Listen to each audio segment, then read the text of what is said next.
If you have just received this resource and are feeling a little bit overwhelmed, I wanted to give you some tips for how you might be able to use this for the first semester with your students, just to try it out and kind of dip your toe in the water.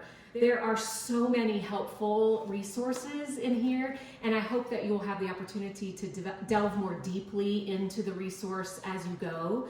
But for this first semester, I want to suggest 3 really important tools that are kind of the backbone of the resource.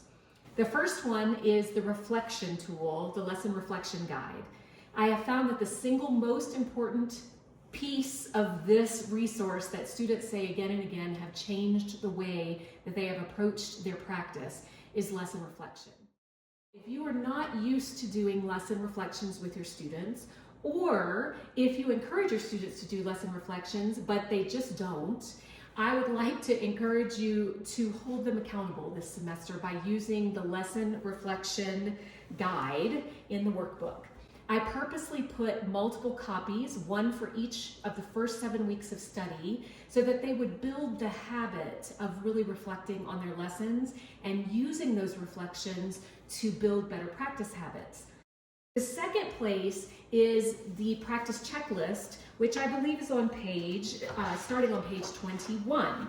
There are 2 practice checklists. One is a very full version, and it's quite lengthy, but every step is there for a particular reason. I am a big believer in go slow to go fast. You cannot race to the finish line. You really have to do the steps in order to build the song into your body as you are working on text and rhythm and pitch and expression and all of those things. So this is a really detailed guide for young singers to know how to approach a piece. It's really important in the beginning that students don't skip steps. It feels sometimes like, well, I can put rhythm and melody together. I'm smart enough to do that.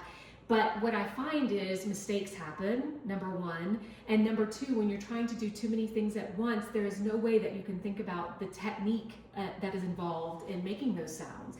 And so this slows them down, helps them really focus on how they are making sounds, and really builds that technical foundation into the piece so that by the time they are memorizing it, it is already in their body, and they can really play and have a good time with the emotional communication of that piece with their audience. The final piece that I would encourage you to look at, I believe, is on page 55. Let me check myself. Yes, and it is called the 4R cycle. The 4R cycle is, 4R stand for record, review, revise, repeat. And especially during COVID, I found that recording is so helpful because students really don't have an awareness of what their body is doing, what their voice is doing, what their face is doing. They think they're doing the things you ask them to do, and then when they watch themselves back, they cringe at the lack of success.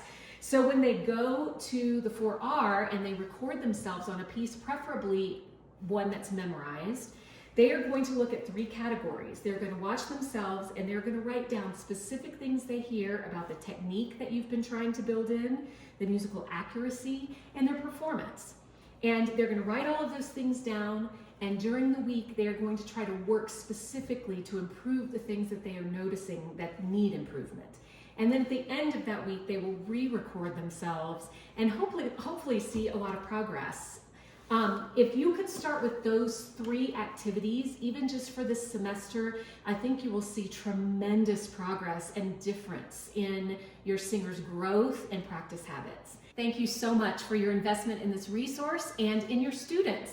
I look forward to hearing from you, and I wish you all very happy practicing.